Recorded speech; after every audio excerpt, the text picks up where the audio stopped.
Welcome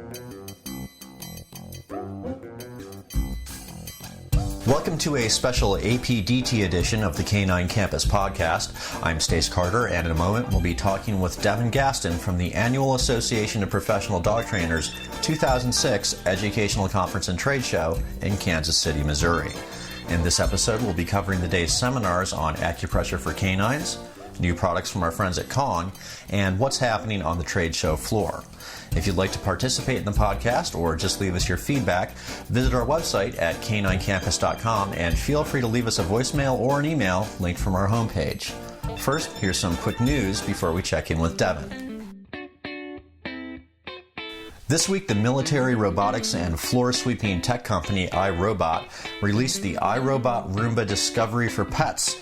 We were pretty excited to read about this, as we've got both a Roomba and a Scuba that handle some of the house-cleaning chores at Canine Campus.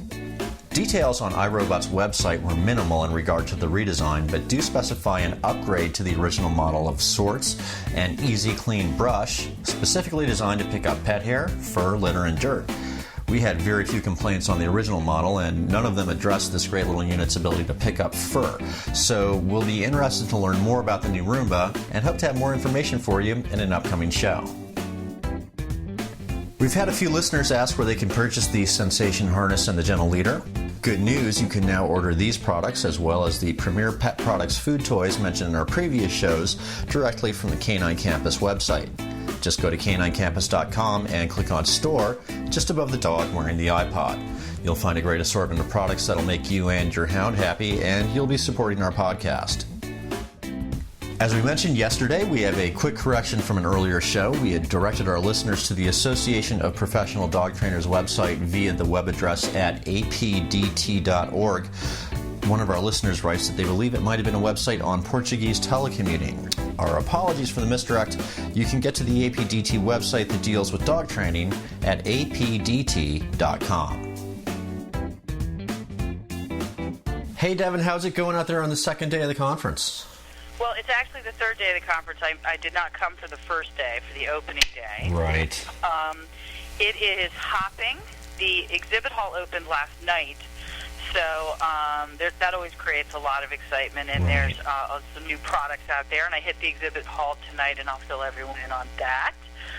But my first seminar this morning was Acupressure for the Canine Athlete. Okay. And I almost didn't go because I don't really work with canine athletes, and I don't have any canine athletes, although many would argue that the Husky is a canine athlete by nature. Right. Canine athletes being agility dogs, rallyo, things right. like that. And this morning there were some tough choices. I mean, I'm really into alternative medicine. I think it's a really interesting concept. I also use T-Touch or Tellington Touch a lot in my dog training business, especially when I'm working with shelter dogs or dogs that have baggage or are stressed or fearful. I've talked a little bit about Tellington Touch in the past. It's a kind of therapeutic massage, so I was hoping that this acupressure seminar would sort of add to my bag of tricks, and it definitely did. So it was run by a vet, Dr. Knuven, and he has a practice in Beaver County, Pennsylvania. Okay. And he's a traditional vet, but he also has gotten certification in veterinary acupuncture, Chinese herbal medicine, and chiropractics. And what he noticed when he got out of vet school and he started to work as just a traditional vet, that there were some issues that were beyond the scope of the explanation of Western medicine. Right. And he wanted to have sort of more tools in his disposal. So that's what led him to Eastern medicine. So he went through, basically he identified some critical acupressure, and when acupressure and acupuncture are different only in that acupressure uses your fingertips versus acupuncture, which uses needles. Right, but so it's kind of the same understanding of the circulatory system and kind of the same maps, the same history of biology. Exactly. So, I mean, it's a different method of, or different actually technique of stimulating those pressure points, because one is needles and one is fingers, but acupressure, I mean, anyone can do. And so It was a really interesting talk. We all sat and identified certain acupressure points. We first found them on ourselves, and then we had a demo dog in there, and we identified them on the dog, and we talked about what they were good for. And at the end, he kind of gave us some various massages for different problems. Hip problems, for example, he recommends 3 or 4 different pressure points. We talked about how to activate the pressure points, what sort of finger movements to move, what kind of pressure to use. Fascinating stuff. Really, really rich topic. And I'm definitely going to read more about this. So he had some suggested reading, and if anyone's interested in this at all, I wanted to get the suggested reading out there. 4 Paws, 5 Directions by Cheryl Schwartz, DVM. Okay. That's one book he recommended. Dr. Pitcairn's Complete Guide to Natural Health for Dogs and Cats. That's a pretty popular book in the dog world. Yeah. And that's by Richard Pitcairn, who's not only a vet, but a PhD as well. Acupressure's Potent Points by Michael Reed Gach, Gach. The Tellington Touch by Linda Tellington-Jones. And as I pointed out earlier, I've been using that for years. T-Touch. I've been using it in conjunction with some essential oils. I don't know anything about it. I have a great practitioner in the area, and she's really turned me on to some basic stuff. And you do not have to be incredibly fluent or talented with Tellington Touch, or even acupressure for that matter. If you're in the ballpark, you can't do any harm, and chances are you'll do some good. So don't feel like you need to become an expert to use this stuff. I felt really uncoordinated when I started doing Tellington Touch, and it just takes a little practice, and the benefits are really kind of notable. Then Give Your Dog a Bone by Dr. Ian Billinghurst, Billinghurst. Now, I know of Dr. Billinghurst because he's a huge proponent of the BARF diet, the bones and raw food diet. He's an Australian vet, and he's kind of a whole other topic in and of himself. But this Dr. Knuven is a strong believer in sort of the Eastern tenets of what governs the balance and health of the body, and nutrition is one of them. And in fact, he's doing a discussion tomorrow on nutrition that I would really love to see, but there's another seminar that actually I feel I must go to, so I'm sort of torn. I also wanted to let everyone know that all of these speakers are available on CD-ROM. It's not inexpensive. It's $100 and something, but it's cheaper than flying to Kansas City, though.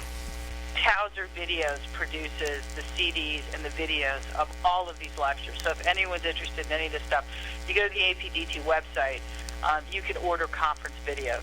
And then last but not least, Dr. Knuven himself has written a book called Stand By Me, a holistic handbook for pets, their people, and the lives they share together. He even has a CD-ROM where he teaches you to meditate with your dog. Wow. I think that is so cool. That's actually kind of sounds like fun. Now, so did Dr. Knuven have any tips if listeners want to kind of pursue this this kind of treatment or therapy for their dogs or other animals in their area? What do you look for? I don't know. That's a really excellent question. I mean, I know that our vet in Charlottesville, Virginia, they have an acupuncturist that comes through once a week. And so I would talk to your vet. If your vet really poo-poos non-traditional medicine, you might want to look to see if there's anyone in the area that does Tellington Touch or essential oils, because these all seem to be pretty related. There's a lot of holistic vets that have been cropping up. And we have, 2 or 3 in our sort of little central Virginia. So you can check out Dr. Knuven's website. Great, and we'll have a link to that in our show notes.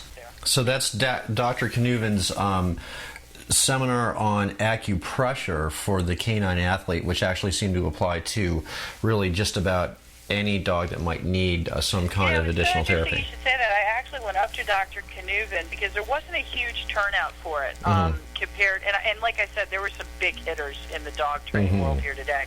But I said to him, I thought that he really had misnamed the seminar, and that I myself had almost not gone because of the title. But we get a big book of speaker notes when we register for the conference. And so I was going through everyone's speaker notes to see, the content of their speech and seminar and what would be interesting to me. And when I went through his speaker notes, I thought, wow, this is kind of, fascinating, and it doesn't really seem geared particularly towards the canine athlete at all.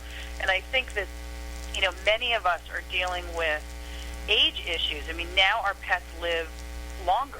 Right, and, things like arthritis crop in, and, we have a cat that's been in kidney failure for the better part of, I don't know, well, probably her whole life, as we know.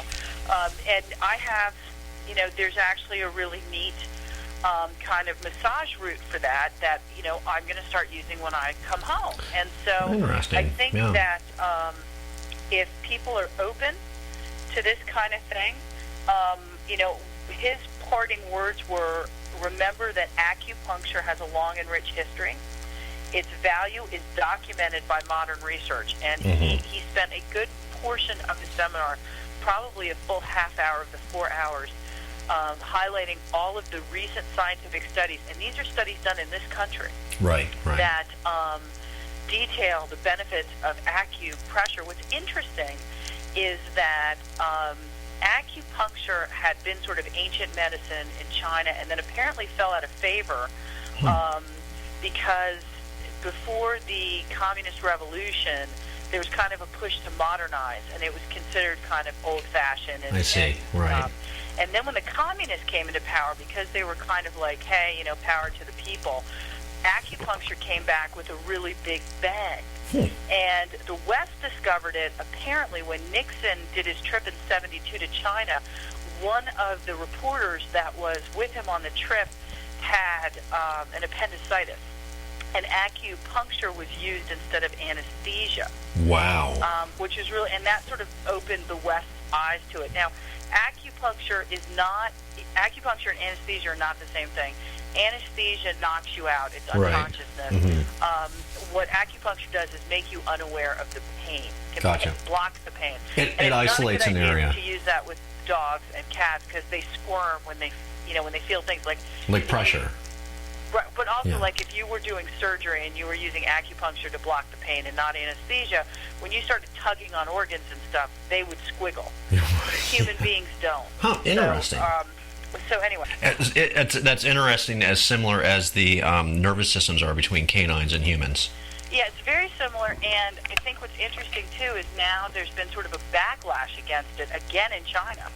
So China is kind of rejecting it, but the West is really hip to it, especially since all of these research projects have been done and research studies. So Chinese medical theory is sort of beautifully simplistic, and this I love. This is sort of what he ended with. Your intention carries energy.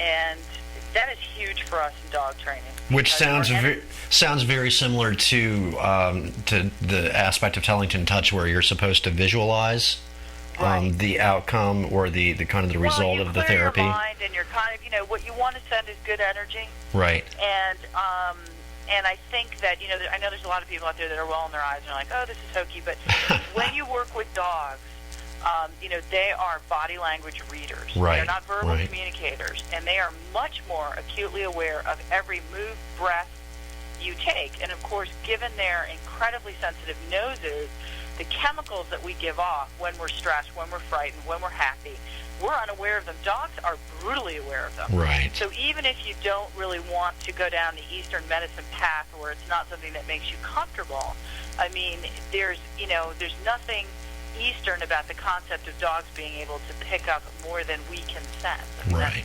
That's been known. So he finished by saying your pet's health and healing is at your fingertips. And he also wanted to really stress that this does not replace veterinary care. Of course. His hope is that this supplements veterinary care. So fascinating stuff. Beautiful presentation. It's one of the best presentations I've ever seen because this is a rich and complicated topic. And he did a beautiful job of sort of establishing its place historically as well as scientifically. So before we even talked about the points and how to use them, he really established the legitimacy of this kind of approach, and I liked that a lot. Very interesting. So that's Dr. Knuvin's presentation on acupressure for the canine athlete. And as you mentioned, the entire seminar, as well as everything from the conference, all the sessions from this year are available at Tawser Videos. And past years, too. And past years. Excellent, excellent. So now, what else did you see this afternoon? I checked out Dr. Wayne Hunthausen. He's a vet. He did a seminar on how dangerous is he, assessing the risk of injury by aggressive dogs. Mm-hmm. And this probably isn't that relevant to the average pet owner, but as a dog trainer, one of my challenges when someone calls me with an aggression case is it safe to even work with this dog? Right. And so that's why I thought the seminar would be really interesting. Dr. Hunthausen clearly has a huge amount of experience with aggression. He's a fascinating guy because he's from the Midwest. Okay. And he's written a couple of books, The Practitioner's Guide to Pet Behavior Problems and Handbook of Behavior Problems of the Dog and Cat. And I guess he's a frequent contributor to a lot of different dog and cat magazines. Very, very interesting guy. He had a incredibly comprehensive seminar and identified, there's a lot, when you're helping people train their dogs, it's more than just the dog. Nicole Wild, who's another trainer and has a lot of big books out, she always says, it's not the dog, it's the people. Right, yeah. But when you're dealing with aggression cases, one of the biggest challenges is how to keep everyone safe. Mm-hmm. And, how is this a family that can manage the pet? And, are there little kids? Because little kids run out the door without thinking and leave the door open. Well, that's going to be a problem. And I just actually worked on an aggression case where the 2 times the dog got out to bite, the little girl was just going out to play with her friends, and the dog ran out the door with her. So, yeah, the management is a big part of it. Right. Well, one of the first things I said is, baby gate's got to go up here. Right. And I had to say to the 7-year-old little girl, you've got to promise me that you will not open the door unless the dog's on the other side of the gate. Mm-hmm. Is that realistic to expect a 7-year-old to do that? Right, right. I don't know. We aren't perfect, and 7-year-olds are really living in the now. So it's really challenging. I mean, I as a trainer don't want to get hurt, but more importantly, I want to make sure that everyone is safe.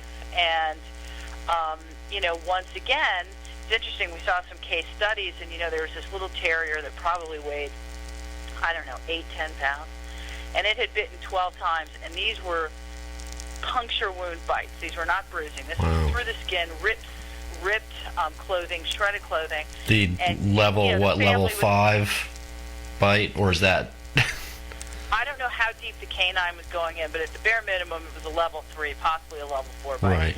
And, that dog is still around. Mm-hmm. And then they showed a Rottweiler who had never bitten a person, who was actually aggressive towards itself. When you put the food bowl down, it spun a lot and sort of attacked its back end as if its back end would somehow steal the food. It was really interesting. Yeah. Apparently, he's been seeing more of these cases, but, that dog's been euthanized. Right. So I sit back and I say, if you're a small dog in this world, you really get a lot more leeway in aggressive displays than if you're a big boy. Right. But Dr. Hunthausen was very interesting, and he had been unaware of Dr. Sherpell's CBAR questionnaire, which we talked about yesterday. Right, he was unaware of the research that they were doing at UPenn and how they were really trying to change, because Dr. Hunthausen definitely uses a functional categorization or classification system for aggression. And I caught up with him down at the exhibit hall and talked about Dr. Sherpell's work, and he was going to go check out the CBAR questionnaire because he thought it was really interesting. Sure. So this is a perfect example of how spreading the information is in my mind, my most important job. Right, exactly. It's not just training one dog at a time, but getting out there to the world that you don't have to train your dog with force. You don't have to, quote-unquote, dominate your dog. And one of the things that Dr. Hunthausen brought up is he feels that dominance aggression is far too overdiagnosed and misdiagnosed. Oh, and, yeah. We both talked about the fact that if we never heard the word dominance again, we'd be really happy. Right, exactly. And, again, going back to the CBARC analysis, it seems there are a lot of things that, context can tell us that we don't really see, until you kind of look at a large data set. So that's really interesting. Well, it'll be interesting to see, too, what those two scientists, what comes from their conversation together, and as you mentioned, that this is kind of what these seminars and conclaves are all about. It's socialization isn't just for puppies; it's good for dog trainers too. It's excellent for dog trainers. I love that. That was a great point. And I think here Dr. Chappelle really wants to maximize or expand upon his database. And here's Dr. Hunthausen, who, a huge amount of his practice is aggression cases. Right. They could really help each other, so I thought it was kind of cool. So hopefully they will hook up. Then this evening, I headed to the exhibit hall, and so I'm going to talk about some products that I know and have used and adore, and then I'm going to talk about some new products that I have not tested. So I am not vouching for these products. They looked pretty interesting to me, and I'm definitely going to be buying a couple of samples. And for those of you that haven't listened to, maybe I haven't brought this up in past podcasts, but my god dog is a big black lab. He's actually, you're pet sitting him right now, Steve. Yeah. Here. And I test all products out on Jasper because he loves to chew and mount and rip things apart. That boy has jaws like a steel trap. He has it's jaws amazing. like a steel trap. He's just such a fabulous dog. So I'm definitely going to be getting some samples to see if J-Bo can tear those apart. But first and foremost, I saw my friends at Kong. And who we love. A couple years ago when I was at the Denver conference, I actually did a factory tour of Kong. Right. And met the owner and founder of Kong, who was actually at the exhibit hall tonight. And really, really lovely gentleman. And I love their products. They're my number one food toy. Joe Markham is the name of the company founder. And we're going to be doing a future podcast. The next podcast after I finish this APDT stuff is going to be on food toys. I think they're absolutely essential to the environmental enrichment of your pet. Yeah. It's a great way to exhaust the pet. And Kongs are virtually indestructible. Not completely, but virtually. I've only met one dog that could destroy a Kong, and they come in a bunch of different rubber types. So the black Kongs have carbon added, and they're the strongest.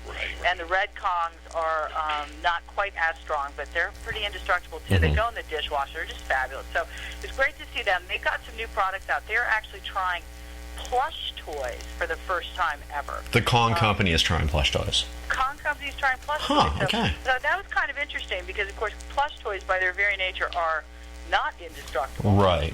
And so, and these aren't designed to be indestructible. So kind of curious to see what that's about. You can replace the squeakers in them if your dog guts them, which I think is kind of neat. So, and Kong, of course, in the last year has put out there a lot of treats now that you can fill the Kong with for the Kong Challenge. But the Kong website has great recipes for filling the Kong, and we use just our dog's kibble. I mean, this is one of the ways that we feed our dogs. Like I said, this is a future podcast. So it's great to see my pals at Kong. Premier, which we touched on yesterday, their booth was set up, and they were debuting some of their nifty new products that we talked about yesterday. Now, a couple things I'm excited about. There's a little company called Katie's Bumpers. And let me find the website. The website is www.katiesbumpers.com. These are Newfie owners, and Stace, you know I have a puppy in my puppy class right now. It's a Newfie, and I'm just mad for this dog. I love this dog. But these bumpers are all made from fire hose. Okay. Much like the Riot tugs that can be found on my website. But and when you say bumpers like what hangs over the side of a boat to cushion it from a dock? Okay. That was the original thing. They started out with bumpers, and bumpers are often used when you're training dogs to do field work. Right. But the average pet dog owner has started sort of getting hip to them because they're pretty rugged and they float. Right. So she started out with sort of the traditional bumpers you hang over a boat, and now she's moved to these fire hose bumpers. And some of them are tug toys, some of them are neat shapes and neat colors. She also has, and I think it's an absolute hoot, It's a way for you to fetch a toy that your dog didn't fetch and bring back.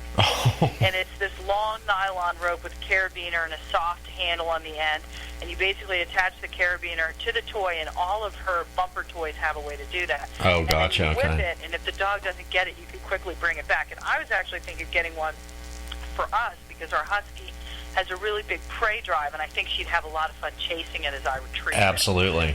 So they come in great colors. Haven't tried them. Don't know how indestructible they are. Has some kitty hose toys too, and little distressed in that they are proponents of, at least according to this little flyer on their flyer, is the Monks of New Skeet books and video.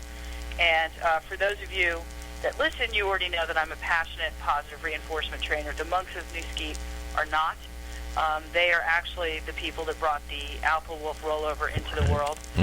I think one of the most damaging dog training techniques that have ever been introduced. Well, and it can be very dangerous for the handler or the trainer. If anyone watches the Dog Whisperer, you can see the disclaimer at the bottom of the don't try this at home. It's one of the best ways to get bitten in the face. Actually. Yeah, and training that you can't try at home generally isn't very helpful. But now, haven't the Monks of New Skeet retracted that 20 years later? Monk that wrote the original book, he's actually dead now. He was hit by a car. But he did retract that. He absolutely did retract that. But, it really, I got to tell you, it dies hard. So back to Katie's bumpers. I'm interested in this product. I'm hoping that it's going to be as rugged as it seems to be. The owners seem to be very cool. Like I said, little sad about the Monks of New Skeet. But had a couple other books in the company of Newfies, which just looks adorable because there's a big fluffy Newfie on the cover. And I did not know that Newfies could come in different colors. I always thought they were black, but they have a black and white one too, which is cute as button. Okay. Then, something else I'm kind of excited about. In our puppy class and basic obedience class, we teach dogs to ring a bell to let their owner know when they need to go out. Right, now, right. Not all people choose to teach their dog this.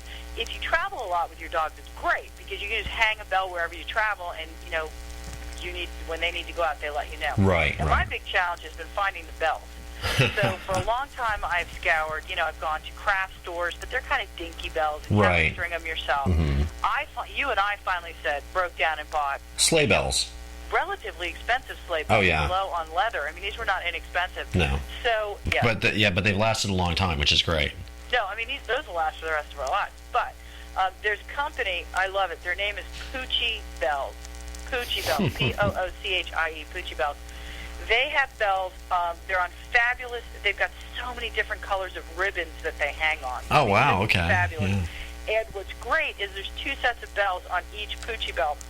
A sort of middle bell for dogs that are taller, your labs, your Newfies, and then a low set of bells for our little, as they say, vertically challenged pooches for the little doggies. So I'm definitely going to be ordering some of those. And let me see if I find, I'm assuming their website is, it's www.poochie, P-O-O-C-H-I-E, bells.com. Great. And so those were the things that excited me the most. Well, yeah, and from talking to you a little bit before our show here, it sounds like the Poochie Bells probably going to be the kind of thing that we'll add to the Canine Campus online store pretty soon.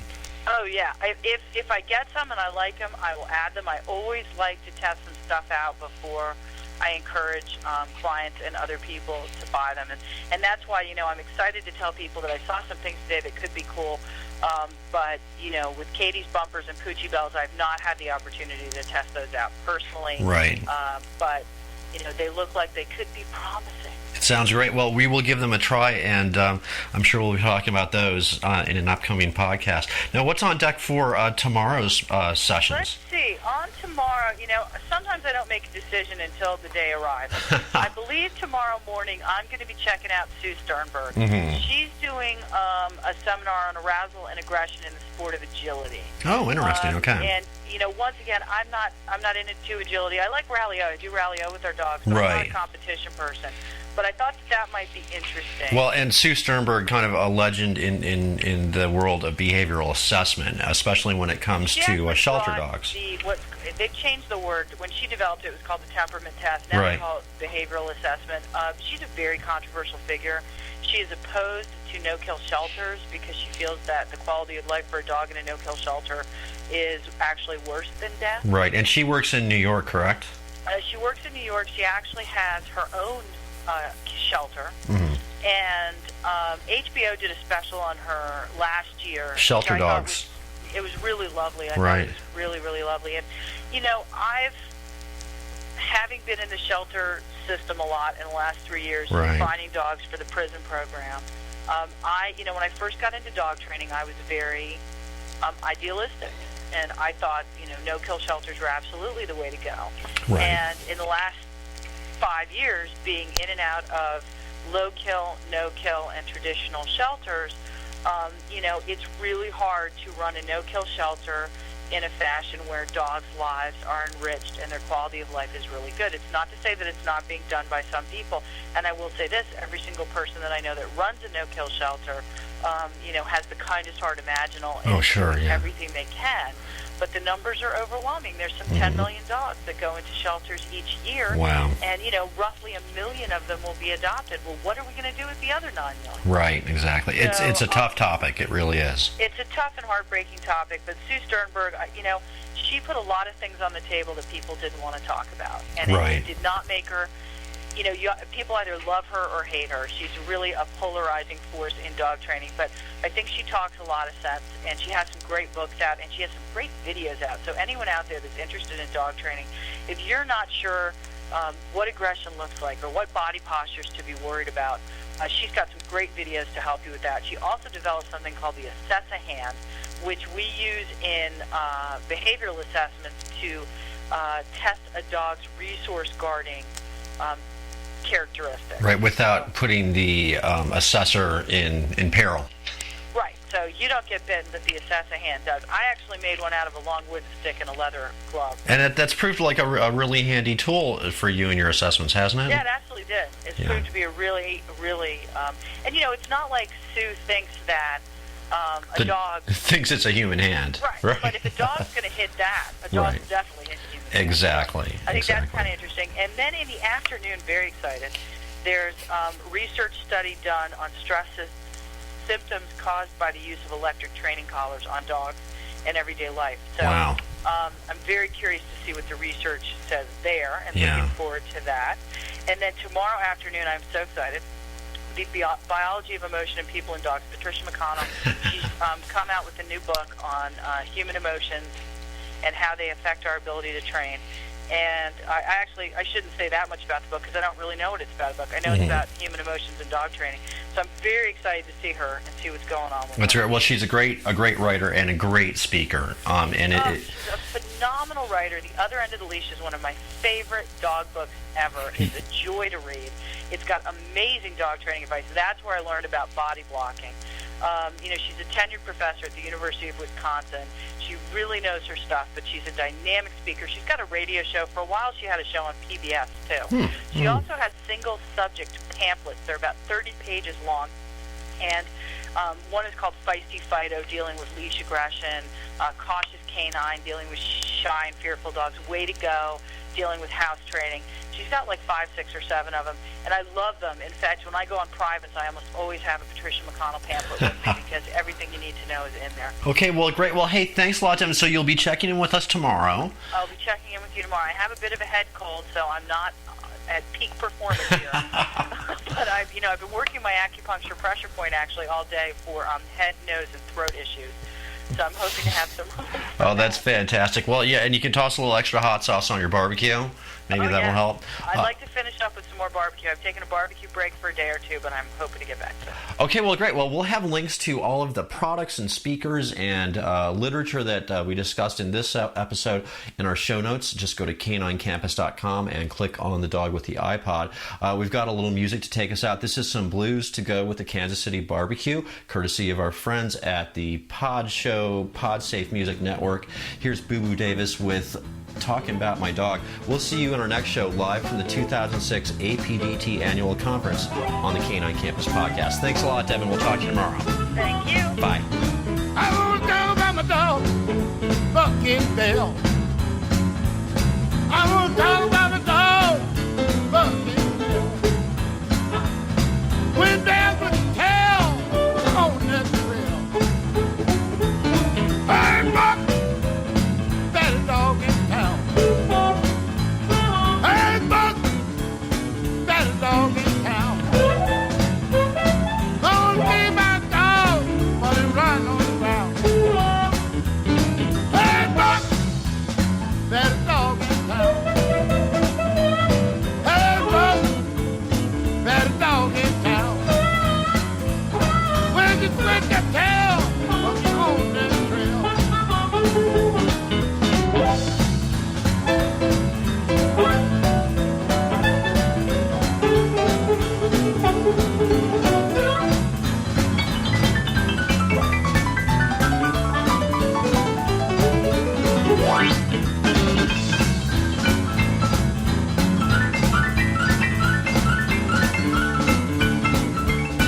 yeah, yeah, yeah, yeah.